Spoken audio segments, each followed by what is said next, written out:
Shalom Yaladim, j'espère que vous allez bien. Alors aujourd'hui, on va continuer le cours sur Shavuot en étudiant les Bikurim. Alors je vous avais dit quand on a vu les noms de la fête, Shemot HaChag, que un des noms était Yom HaBikurim, le jour des Bikurim, et on n'avait pas vraiment expliqué en profondeur ce que ça voulait dire les Bikurim exactement, et c'est ce qu'on va faire aujourd'hui.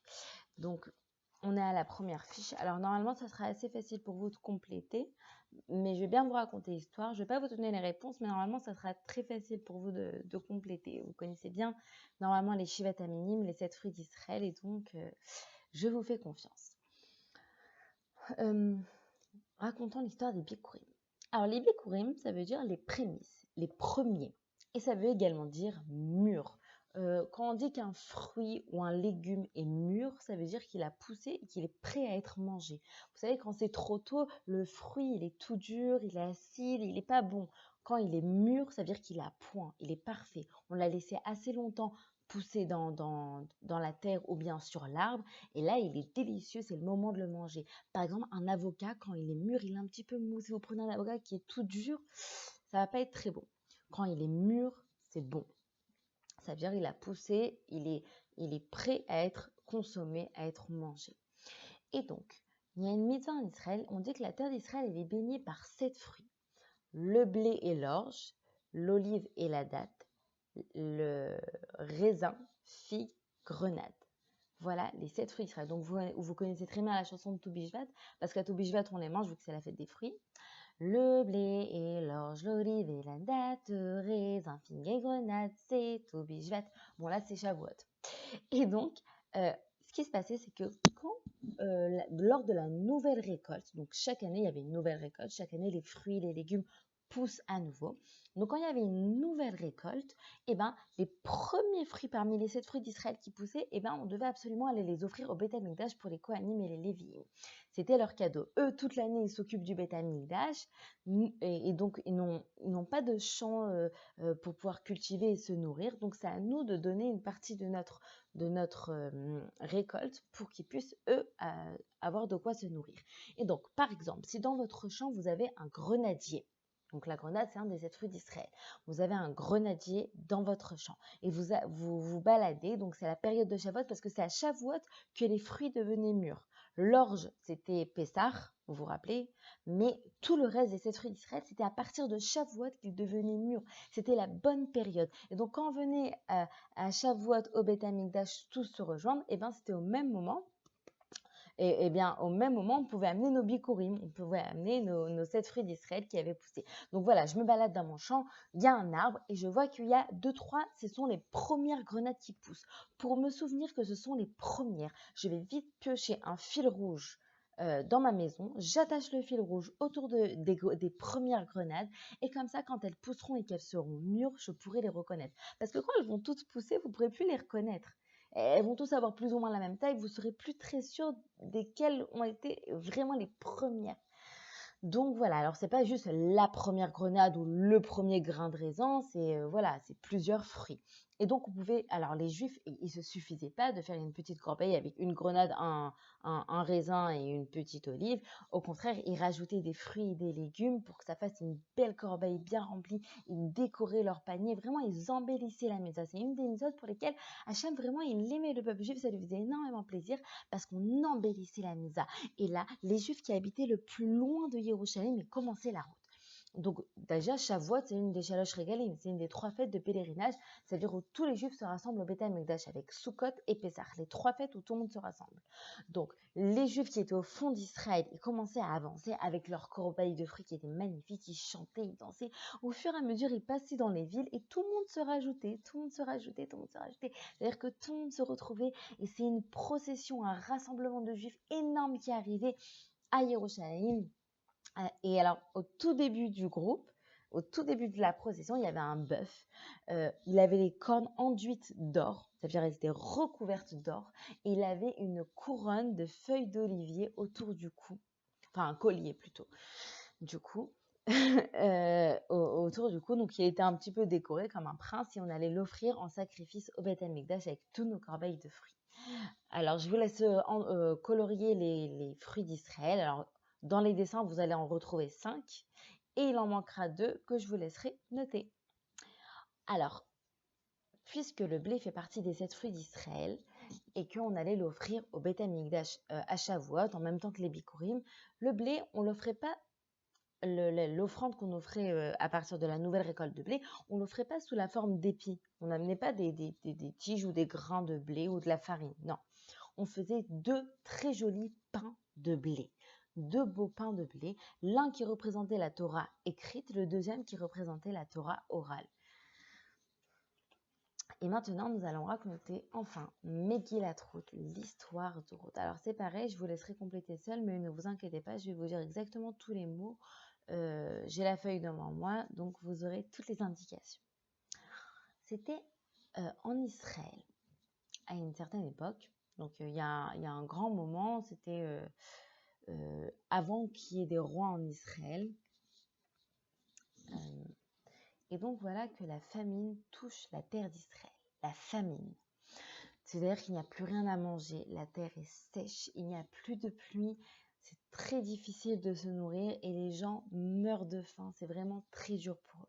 Cependant, il y a un homme qui est très riche, il s'appelle Elimelech, il est extrêmement riche et du coup, il a de quoi se nourrir encore, il a assez d'argent, donc il peut acheter des réserves, etc. Maintenant, les pauvres de la ville, ils vont forcément voir les gens qui sont riches, qui ont de quoi manger pour avoir une chance de se nourrir. Donc, ils toquent à la porte, ils demandent ils demandent à Elimelech, est-ce que tu peux nous donner un peu d'argent, est-ce que tu peux nous donner un peu d'eau, est-ce que tu peux donner un peu de nourriture? Et Elimelech, comme il est souvent demandé, enfin, on lui demande souvent de la nourriture, enfin voilà, de l'aide, ça l'énerve. Ça l'exaspère. Lui, il est riche, il a de l'argent, il n'a pas que ça à faire de partager, il n'a pas que ça à faire de s'occuper des pauvres d'Israël. Donc il prend ses clics et ses claques et il décide de partir dans un endroit où il n'y a pas la famine. Il ne veut plus qu'on vienne l'embêter, qu'on vienne toquer à sa porte. Maintenant, il a oublié quelque chose de très important. C'est que c'est Hachem qui donne la parnassa, c'est Hachem qui donne l'argent pour vivre. Hachem, il a fait que certaines personnes soient pauvres et d'autres riches.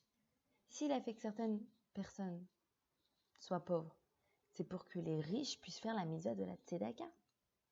La raison pour laquelle il y a des pauvres et des riches, c'est pour qu'on puisse faire la mitzvah de la tzedaka. Parce que si tout le monde était riche, comment on va faire de la tzedaka? Comment on va aider un pauvre s'il n'y en a pas?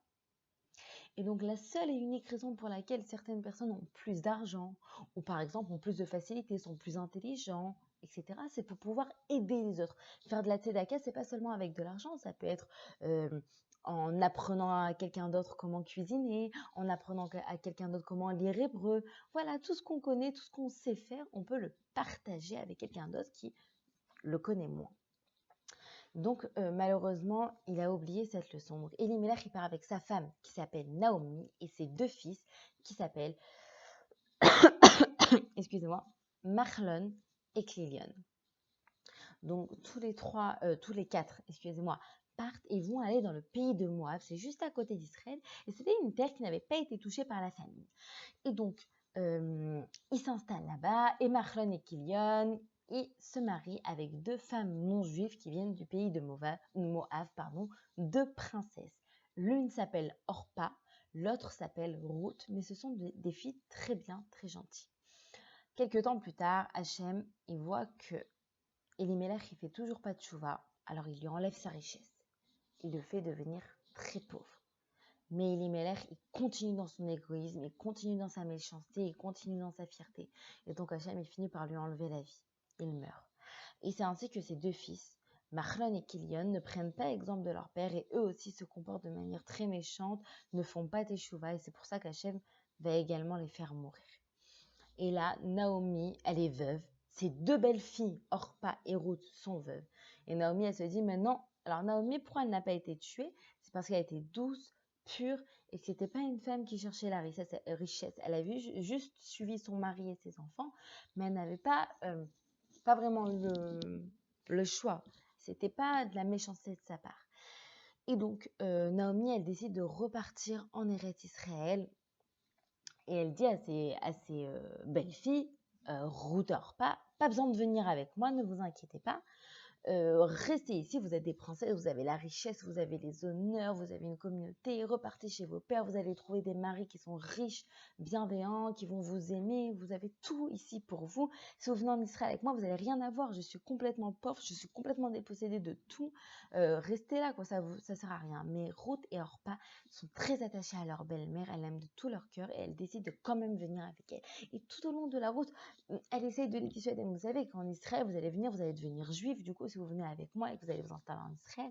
Donc, c'était leur souhait au fond de leur cœur, c'est à ça qu'elles pensaient quand elles suivent Naomi. Vous allez devenir riche, vous allez devenir juive. Il y a 613 commandements. La Torah, voilà, c'est pas forcément facile.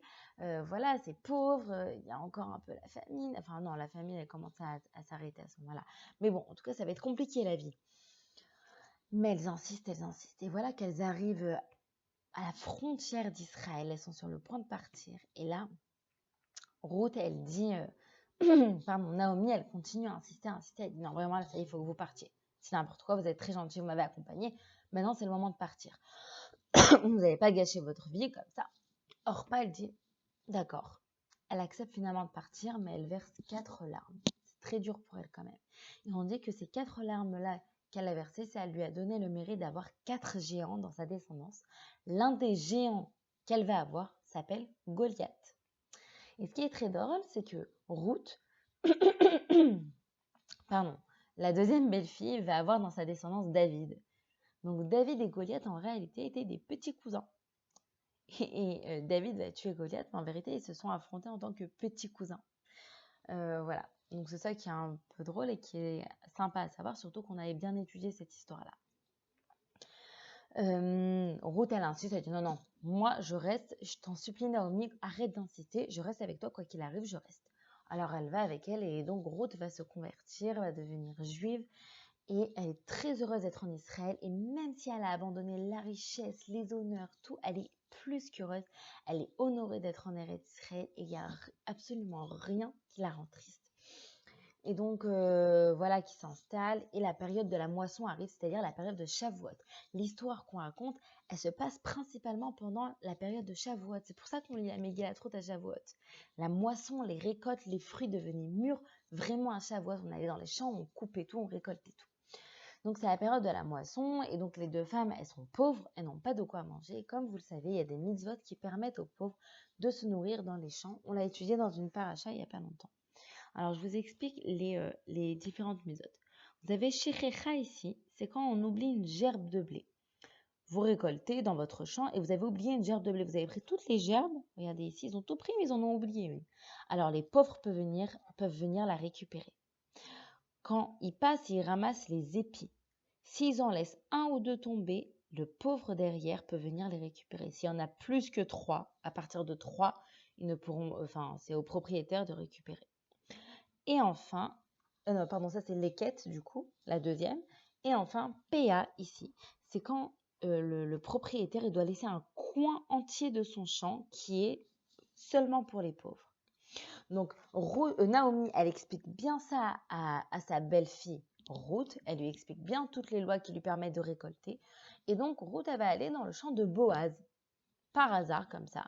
Elle ne sait absolument pas que Boaz, il est de la famille de son ex-beau-père Elimelech, de son ancien beau-père Elimelech, l'homme qui était très riche, etc. Elle ne sait pas. Elle va dans ce champ et elle commence à ramasser. Maintenant, elle a une manière de ramasser qui est très discrète, très tsniout. Et c'est grâce à cette tsniout que Boaz va la remarquer. Boaz, le propriétaire du champ. Boaz était très, très riche. Il avait un immense champ. Et dès qu'il passait dans son champ, tout le monde le remarquait. Et tout le monde disait « Ah, Boaz, il est arrivé, Boaz, il est arrivé. Bonjour mon maître, parce qu'il y avait plein de gens pour lui qui ramassaient les épis de blé. Il n'allait pas le faire lui-même tout seul. Et Ruth, elle était là en train de récupérer ce qu'elle pouvait en tant que pauvre.